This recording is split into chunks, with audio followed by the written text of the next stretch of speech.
From the latest on Caribbean cruises to kosher safaris, pilgrimages to Jewish Eastern Europe, and award-winning wines and international cuisine in sun-drenched Tel Aviv. Sit back and enjoy the trip with the travel edition of the Jerusalem Post podcast. And welcome to the latest episode. Hello, Mark. Hello, David. How are you, old chap? I've actually got a bit of a cold, but that's because I've been... God, it's like 6 months of General Hospital. What do they call the American version of that TV show? Is it General Hospital? Dr. Kildare. I don't think it's helped by the fact your studio in 35-degree heat outside doesn't have air conditioning, and we have to turn the fan off. Air conditioning makes a noise. Here's something that I cannot do, and I know plenty of people who do this. If you're not an observant Jew, if you don't keep kosher, so if you're not Jewish, I'm sure there are some not Jewish people who keep kosher, heaven knows why, but if you don't keep kosher, this is going to sound weird. I've got friends who are religious Jews who take pots and pans with them on vacation. They either purchase them at home or they go to their destination. First stop, they go into a store, pick up pots and pans. They go to wherever they're staying. It will usually be a rented accommodation. They will spend the first day that they are there making the kitchen kosher friendly. That means scrubbing the oven, cleaning it, cleaning the refrigerator, all the surfaces, and then they will be very anti-environmental and buy lots of plasticware because they're not going to use the non-kosher utensils that are there. I don't think that that's a holiday. I think after doing all of that, you need a vacation. I think the only thing that sounded weird there was you said you had friends. You waited for 1.5 minutes of a David ranting monologue to get that in. That was very patient. Do you know how difficult it was not to interrupt? You keep telling me off about interrupting. You are an editor's nightmare. We went on a cruise 2 years ago, and there were 4 or 5 journalists with us. I remember we got to the part where they check your cases. It was actually outside the terminal. It was quite strange because of COVID. And there were 2 lovely religious Israeli journalists with us. And when they opened their cases, I had like my swimwear with me. I had a suit for evening dinner. They just had a case full of instant noodles and crisps and tins of chickpeas. And I just pitied them. And we were going on a cruise where, admittedly, the most ultra-Orthodox people would not be prepared to do this, but where you can have salads that are not cooked in non-kosher utensils, you can just have whole tomatoes, whole fruit, eat extremely well, but yeah, a suitcase full of food on a cruise. So that brings us beautifully onto the subject of today's podcast. Pot noodles. Actually, we are going to do a special episode for our kosher listeners out there. Everything in today's episode is 100% kosher, mahadrin mina mahadrin. You name a rabbi and he will certify this episode as kosher. And for those of you who don't keep kosher, you may actually find this really interesting. We sort of laid out, or I laid out, the problematicness of trying to keep kosher whilst travelling, especially if you're going somewhere where there aren't kosher restaurants. So what do you do?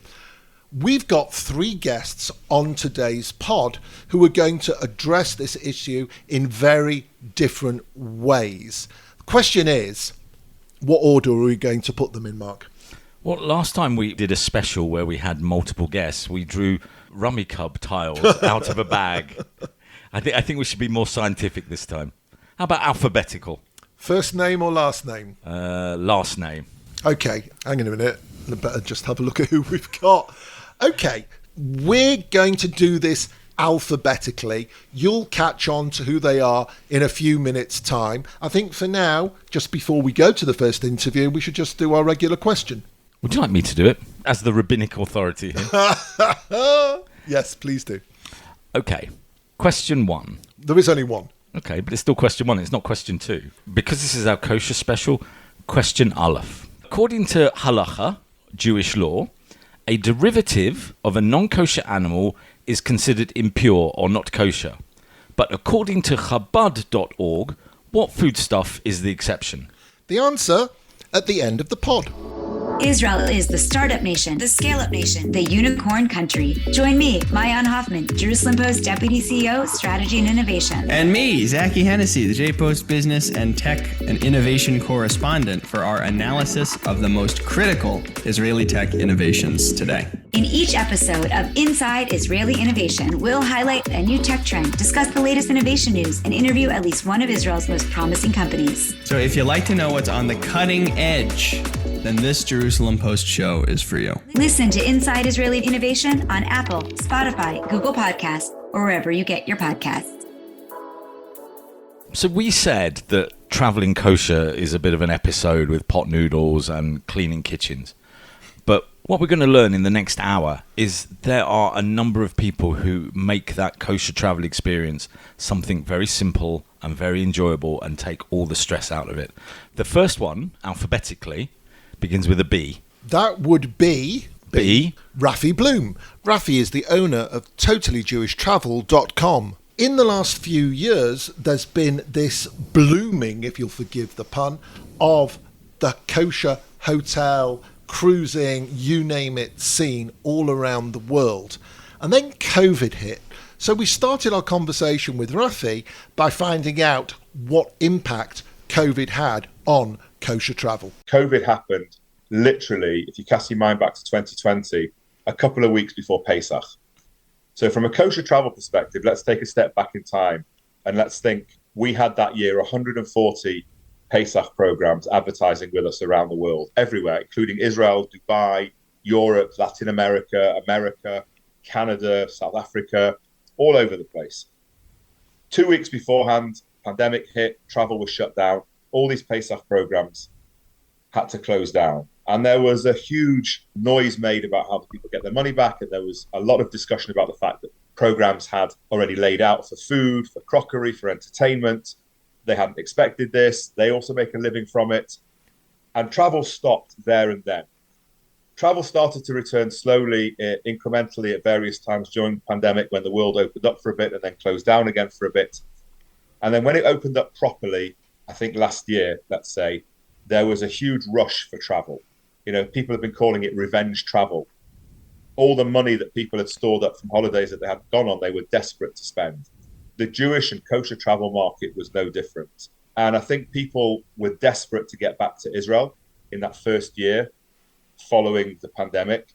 And we saw that because people couldn't wait to get back. And Pesach programs, for example, in Israel last year sold out incredibly quickly, and other types of travel sold out. But what I actually think is happening now is that the cost of being in Israel is so expensive, the cost to tourists is so expensive, that unless you particularly want to be there, it's a really expensive place to go.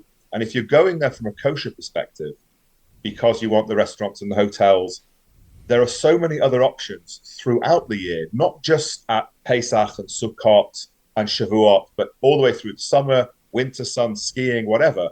There's so many other options for you to go to that actually, why spend that money? And I think that's part of why you're seeing a bit of a slowdown from the kosher traveling market. Mark and I talked to plenty of travel companies, particularly in the Jewish Israeli sphere, and we know of at least one that is saying we want to divest away from Israel for a lot of reasons, including the cost, and they're looking at programming in other parts of the world. You've already indicated that there is movement in that direction, but are there fully kosher hotels around the world that can cater to everybody's needs, and where are they? There are absolutely kosher hotels that exist, that are open all year round across many different countries in the world. So, for example, you've got the King David Hotel in Prague, which is obviously a city hotel, which is open not just during the festivals, but throughout the year as well. You've got the Altair Hotel in Miami that is open throughout the year. Yes, they run special programs at the times of Pesach and Sukkot, but they're also open throughout the year. You've also got the Hyatt in Playa del Carmen, which is a normal hotel, but has a restaurant within it, the Grill at Playa. So people can stay in the hotel, but they can have all their meals in the restaurant. So that's slightly different because that also will have other restaurants in the facility that aren't kosher, but there are kosher-specific facilities for guests who want to stay there. So there are absolutely places that people can go throughout the year to experience kosher food and travel all together without having to come to Israel. Changing the subject slightly, but you mentioned Prague. David and I were in Prague last year, and we walked past a restaurant which said kosher. And when I got back, there was something about it on Facebook, and 2 or 3 people had said, it says kosher on the outside, but if you actually ask, they're no longer kosher. They no longer have a kosher certificate. How has the travel world changed in highlighting what's kosher, what's not kosher to kosher travelers? It's a really good question, because it takes me back all the way to 1999. Totally Jewish Travel started because, if you remember, some of our listeners won't know this, but back in the day, there was a physical book, a paper book called the Jewish Travel Guide, published by the Jewish Chronicle of London, came out every year, and it listed all the kosher restaurants in the world, all the shuls, all the kosher shops. The problem was that the minute it came off the printing press, it was out of date. Because the one thing we do know is that kosher restaurants open up and close down like nobody else's business. So we thought to ourselves at the time when we were starting Totally Jewish Travel, let's do an online version of the Jewish Travel Guide. And that's how we thought we would start. And as all businesses evolve, it obviously became more of an online travel magazine listing different programs and different products. But that's how it first started. Fast forward now to 2023, and you have a huge number of directories that can be accessed by any traveler anywhere on their smartphone. We have one on our website.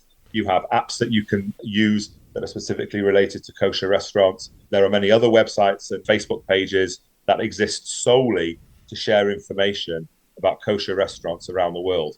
So in most cases, people can ascertain the veracity of the kashrut certificate in an instant, as quickly as it takes you to type it into Google. We would always say to anybody going anywhere, check the kashrut certificate, make sure it's kosher, don't just take it at face value. But the internet has absolutely revolutionized the way that people can find kosher food, not just in restaurants, but in kosher shops, wherever they go in the world. And it's made kosher travel that much more accessible. You mentioned COVID at the beginning of the interview, and we were talking about March 2020. In theory, we're at the end of it now. It's no longer a pandemic. How has it changed kosher travel? Well, before the pandemic, kosher travel had been increasing exponentially probably for 10 years prior to the pandemic, probably since 2010.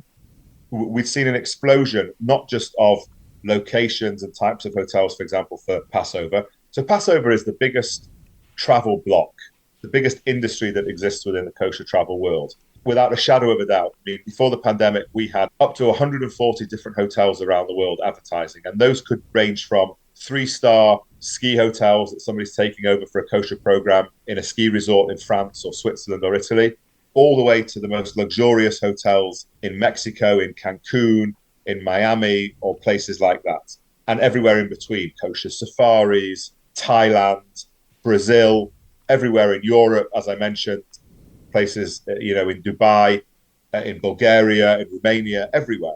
And then we saw a rise in kosher summer hotels, mostly European, often a lot of Israeli companies taking over hotels in places in Europe for kosher summer vacations. We saw the massive explosion in kosher cruises. People then didn't have to order an airline meal, sit at the table, unwrap it 3 times and feel like a second-class citizen. Companies like Kosher Rica were going to Royal Caribbean saying, we're going to buy 100 cabins, we're going to take over one of your galleys, we're going to make it completely kosher, we're going to mimic the ship's menu. The guests, you can avail yourself of all the other ship's entertainment, the West End style shows, the casino, the pools, the kids club, etc. But you can eat like a king on the ship. So we saw a huge explosion in growth in that. Then we saw boutique private travel, kosher safaris for families, for groups, for slightly larger groups. And we saw all that happen before COVID. COVID brought that to a complete stop. And what we've seen now since the pandemic has finished, I would say with absolute certainty, it is back to where it was. This Pesach, there were slightly less hotels than in 2019, 2020, mostly because some of the operators that had perhaps run 3 or 4 hotels maybe only ran 1 or 2, but everything else is operating at full capacity.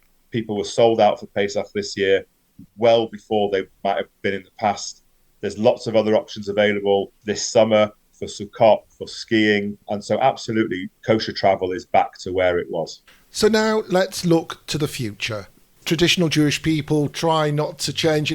How many rabbis does it take to change a light bulb? And the answer is change, but things do change. For example, people who would consider themselves kosher light maybe would eat in a purely vegan restaurant, or people maybe prefer to go to an Airbnb close to a Chabad Lubavitch center where they can get food. How does all of that affect the industry? Where do you see things changing and going? There will always be a market for people who want to go away and want to be looked after on holiday, if they've got the budget for it. And the truth is that there's a wide range of programs to suit a wide range of budgets. Perhaps there's a perception, and it's not correct, that every kosher travel program is tens of thousands of dollars. And absolutely, some Pesach programs are $20,000, $25,000 a couple or per room. There's no doubt about that at the top end. But there are plenty of other ones that could meet most people's budgets. So there will always be a program that could fit your needs. What we've seen now as what you've described as kosher light, is one of the things that we list on our website are what we call Joffi hotels, which are Jewish Orthodox friendly hotels. And what does that mean? That means hotels that aren't kosher, but they're located close to kosher shops, or they're located close to Jewish areas and synagogues. Or if they have electronic key cards, they'll give you the option of a physical key on Shabbat. Or they only have low floors. So if you have to climb the stairs on Shabbat, you don't have to climb 5 floors or 10 floors. Or it might be a hotel that offers a kosher breakfast, very light kosher breakfast, all in sealed packages, but you can have that in the hotel. And we see a lot of people using our website to book those so that they can be near, and then they will use the restaurants in the city or the town that they're visiting to service their other kosher food needs. But what we absolutely do see is the generation that perhaps whose children have left home, who now are choosing to spend more of their money on kosher holidays throughout the year. So they're going on guided kosher tours to Italy or to Croatia or places like that, or to Spain and Portugal. So outside of your normal festival travel, they're choosing to spend their money on a kosher whiskey tasting tour, or a fully kosher trip to Puglia with a chef who prepares fresh food at the top level, staying in the nicest hotels. People that have that disposable income because they're at that stage of their life are choosing to spend their time and their money doing that as well. The kosher travel market is absolutely as booming as it ever was. There are more and more entrepreneurs and enterprising individuals who are coming in who are saying, let's try this and let's try that. All of a sudden, there's been a growth in kosher safari companies. I've seen over the last 3 or 4 months, people offering different kosher safaris, not just in South Africa, but to other places. You see that all the time. You see different things happen. People try stuff. Sometimes it works, sometimes it doesn't. But there is great choice out there. It really is incredible. I just got your light bulb joke. Rafi, where can people get more details about Totally Jewish Travel? Go to totallyjewishtravel.com and you can find everything there that you need, from Passover programs to kosher summer vacations to kosher skiing, kosher summer sun, a database of a huge amount of restaurants around the world, kosher tours. We also have a huge amount of blog posts with really interesting guides to kosher cities around the world, how to keep kosher, but how to also enjoy those cities. We also have a website called tjt.co.il, which targets the religious Hebrew-speaking Israeli traveler. And what we've seen in the last 10 years is an explosion in religious Israelis, not the Anglos who generally would use us anyway, but religious Israelis using our website to travel abroad for Pesach and for summer and for other times of the year. That website, I think we get about 3,000 kosher travelers a day from Israel visiting it, looking to source all the products that we have on totallyjewishtravel.com. Rafi Bloom from Totally Jewish Travel, thank you very much for coming on the pod. You're welcome. You're listening to the Jerusalem Post podcast Travel Edition. Find us on Facebook, Instagram and Twitter at MarkDavidPod, or mail us at markdavidpod@gmail.com. So before the break, Rafi Bloom brought us, if you will, the big picture. Now we're going to get into something which regular listeners to the podcast will know is a passion of Mark and myself, and that's the world of cruising. Let's go further ahead in the alphabet and go to the letter L, David, for an L of a holiday. And being from London, I found someone called London that we could talk to. His name is David London. And this is a bit like James Bond. London, David London. He's the executive director of AACI. Before he told us all about kosher cruising, he explained what is AACI. ACI is an NGO, a nonprofit, which is over 70 years old. And it works to service, originally to be the center point for the English-speaking community, specifically the Americans and Canadians, but in over the years, all the English-speaking community. Right, currently what we focus in on is Aliyah and Klita counseling. I sometimes joke that we're the boutique Aliyah and Klita organization. So we have counselors who help and assist English speakers in Israel, no matter from what countries, no matter how long they're in Israel. Being married to a Yank as I am, I've known about AACI for many years, but I didn't know anything about the travel component of what you do. And that changed when we were on a cruise out of Haifa, and someone else who travelled on the same cruise line said they'd done it on an AACI cruise. And I said, well, you don't own a cruise ship. What's the story? So what is this? Members of the organization said to us, we want to travel kosher. We want to have a Jewish-minded trip. We went to Mano in the early days. This is over 20 years ago. We designed land tours that included visits to synagogues, to Jewish museums, places of Jewish interest, along with some secular things. There's one price, and that includes all the land tours. We bring a scholar in residence on board the ship. If there's a need to increase the level of kosher observance, we do so as well. And so we have our own program on board the ship. So people said to us, wow, this is wonderful. Kosher ain't easy, especially when you're talking about ships. Some ships don't have enough room. It's difficult. You've got to kosher a kitchen and so on. On the other hand, as we know, a large proportion of Jewish people, if they are middle class, enjoy going on a cruise. So how many of the cruise companies are ready to work with you in dealing with a kosher group? It's challenging.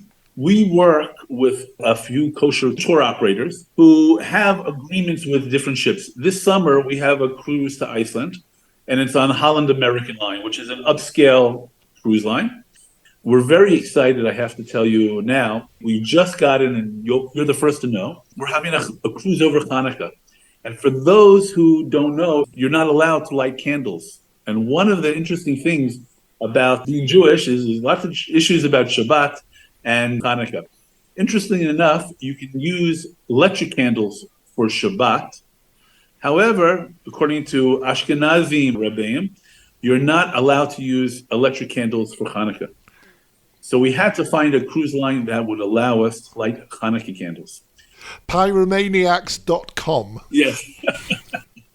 So we are going on the Costa Smeralda over Hanukkah, almost a brand new ship. It was launched in 2019, 180,000 tons. Just to give your audience an example, if those who know Mano's ship is about 30,000 tons.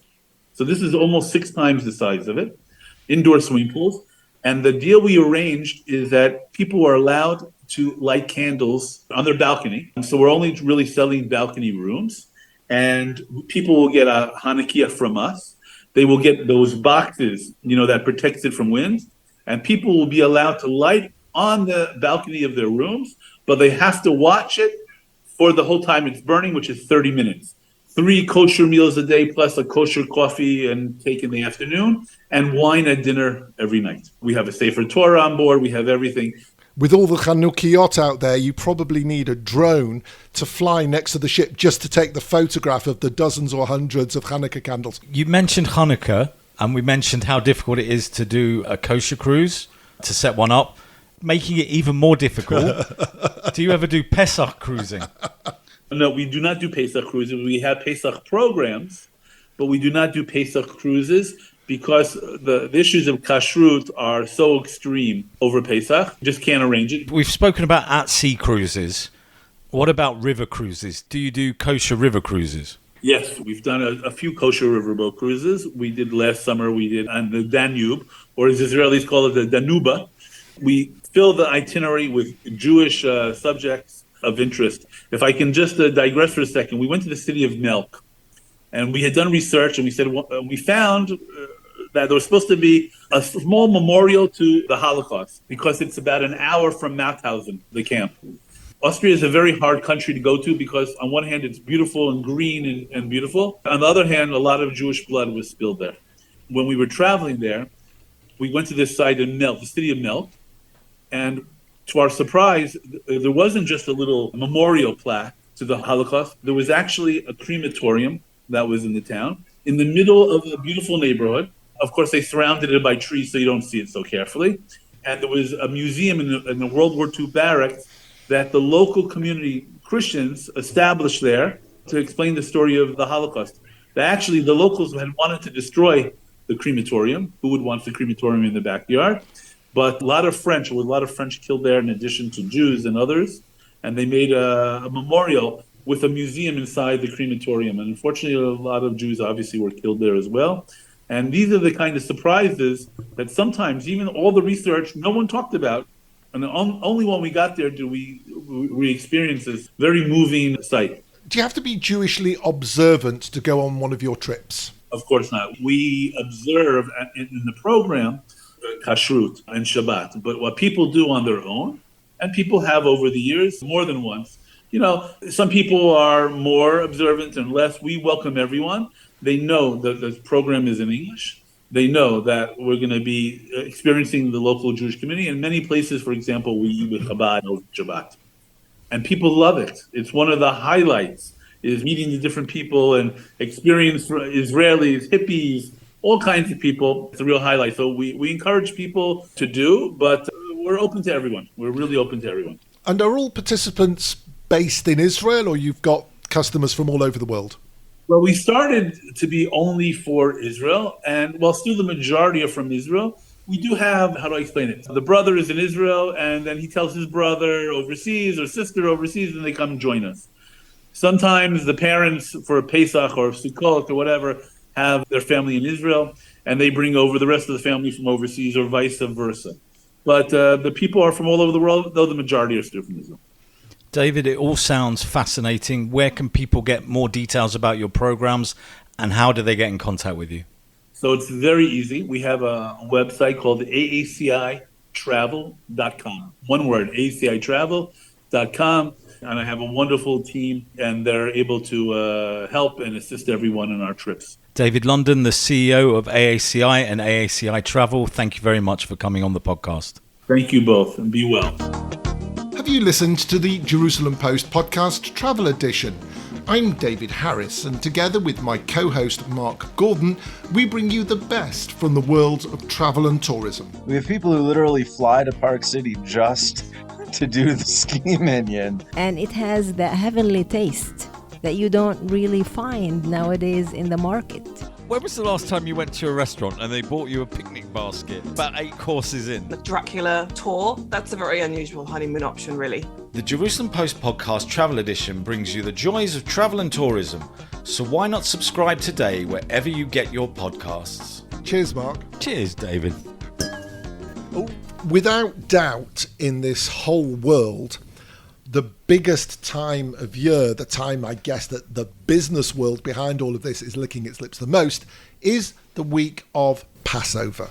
You say licking your lips. I think of Passover and I think of matzah. It's the opposite of licking your lips. So as a vegetarian, the biggest and best thing about Passover or Pesach is matzah with butter, or matzah, get this one, first with cream cheese, and then on top of the cream cheese, what we call chrein, or horseradish sauce. That is what Pesach is all about for me. Just a week of pain for me. But for a lot of people now, it's such a pain to get your house ready for Pesach. Why not just lock the house, leave it, get on a plane, or get on a boat, or go to a hotel and enjoy Passover with a group of people? The man who maybe knows more about this than anybody else is Donny Schwartz. He is the co-founder of Passover Listings. I'd say in a given year, there's usually around 150,000 people that go away for Passover on these trips, on these organized, all-inclusive Passover trips, right? Where everything's included from food to hotel to entertainment. You're talking worldwide, yeah? Worldwide, yeah. I mean, these Passover trips are global. Like there's trips in Thailand, there's trips in Dubai, there's tons of trips in Florida and throughout the States. Mexico, for example, has a ton of these trips. Passover happens in, March, April timeframe. They start looking in July, August timeframe. They like to get early. There's always these early bird specials. And these trips are not cheap. They're expensive trips, these all-inclusive packages. People save up all year around to go away. It's a huge market, and they start early. If and when I go to the synagogue, I pick up this little book on the way into the synagogue called Torah Tidbits. It's an advertising book. It's not an advertising book. It's a book filled with stories about the weekly reading from the Bible. Oh, well, I gloss over that because there's some lovely adverts in it. But I tend to look at it when the rabbi's talking, unfortunately. But what I've noticed more holidays advertised within Torah Tidbits. Is this a growing market? It's a massive market. It keeps growing every year.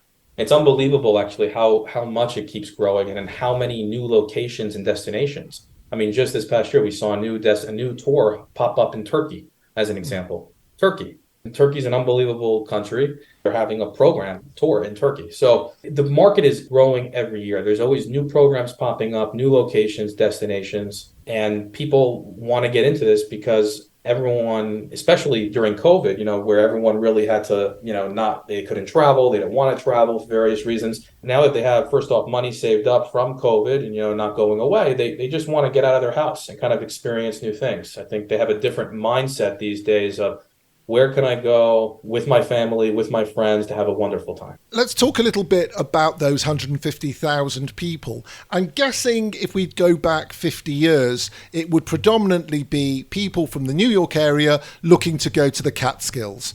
I'm guessing from what you're saying and hinting at, we've gone beyond that New York hub in terms of the travelers. Absolutely. 40, 50 years ago, all this happened in the Catskills. You got couple of hotels up there, and then it kind of just expanded from that, right, to Florida. People wanted to enjoy better weather, and then you got tons of destinations overseas in Europe, Israel, and Asia. The Catskills are nice because you have the majority of that Jewish population in the 5 towns in the tri-state area, so it's easy to get to. They didn't have to fly anywhere, right? They could just take a quick car ride up to the Catskills and enjoy their time. Is it just religious folk, people who would wear maybe a kippah, a skull cap, or women who cover their hair? Or are there, perhaps people who are connected to conservative or liberal or Reform Judaism or are unaffiliated who come from Switzerland or Sweden? Where are they coming from? It really depends on the holiday. So for Passover holiday, you're really getting a much more modern Orthodox crowd. You are getting some people who want to experience a Passover program who are probably conservative or even Reform. But I'd say the majority of people who are going away on a Passover holiday, Passover program, are probably more of the more modern Orthodox crowd. People who keep Shabbat or want to keep Shabbat, people who are not, technically walking in to the dining hall, with a swimsuit per se, or, that kind of looks a little, right. So you're going to have a little bit more of religiosity level, but that's not to say they don't want people who are less religious. You can come, with any type of religiosity level you have. Now, when it comes to non-Passover vacations, like summer vacations or winter break vacations or other types of vacations, the boat is a little bit broader, right, of people, the types of people that go away. Right, these could be people who are modern Orthodox, these people that are conservative. But I can tell you the reason why you have more of the modern Orthodox crowd is because it's kosher based. It's true kosher based. These programs have a hashgacha and kashrut levels that are much stricter. For those who are keeping kosher, which again are typically, not to put it in a bucket because I hate putting different religiosity levels in a bucket, are the modern Orthodox crowd, and they typically tend to gear more towards these programs. They trust them. They see who the cops are, things of that nature. David mentioned the Catskills and you mentioned Florida, but it's expanded outside of the US as a popular destination. I remember when I was like 30 years ago, there was a kosher hotel in Rimini in Italy, and that was where everybody went in Europe. It's clearly gone beyond there. Where are the new popular locations? The Rimini Kosher Hotel is still there, actually, run by the Netzers. There's tons of locations overseas. I mean, there's locations in Dubai, like I said, Turkey. There's Thailand, there's Morocco, Spain, Italy, France, all the major European destinations. Vietnam, I think he tried to have something smaller this past year for Passover. They just keep expanding. There's programs that out there that like to push the envelope and find new destinations where everyone follows, and they're kind of like a leader in that regard. And there's other programs that say, you know what, if it works in this destination and has worked over the last, 5, 10, 15, 20 years, I'm going to open up a program in this destination. But there's so many out there that are really new programs in Panama, for example. There's Bahamas, there's Mexico, South Africa, Tunisia, Canada, all around the world, right? All over the United States as well. West Coast, East Coast, and Midwest, along with Hawaii. And while we're not going to get into them in this particular interview, of course, there are things that are not just on land, but also on water now that very much are trying to attract a kosher traveling crowd. Let's talk for a second, if we can, about the programming. You were saying that maybe the kosher side of things tends to bring a certain grouping, but that doesn't mean we're not attracting other people.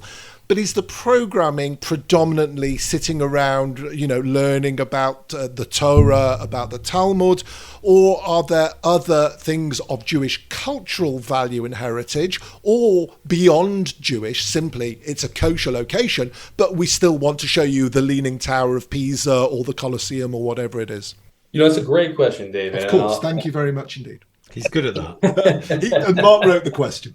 No, it's a good question because it really, to answer it, it really depends on the program, right? There are some programs that are geared to more of a religious crowd. And so they're going to have more learning. They're going to have more speakers focused on the Judaic studies and the Talmud and things of that nature, where other programs will kind of shift away because they know their audience may not like, a ton of learning, and they like more excursions and more traveling and more fun activities like concerts and comedians and hypnotists and things of that nature. Hang on a minute. Are you suggesting for a second that learning Torah is not fun? No, not at all. Not at all. I think it really depends on the program, right? You can have some unbelievable speakers who are world-renowned, inspirational, Torah scholars that can deliver a wonderful speech, and everybody who may not, want to go into an hour-long speech and want to just chill by the pool.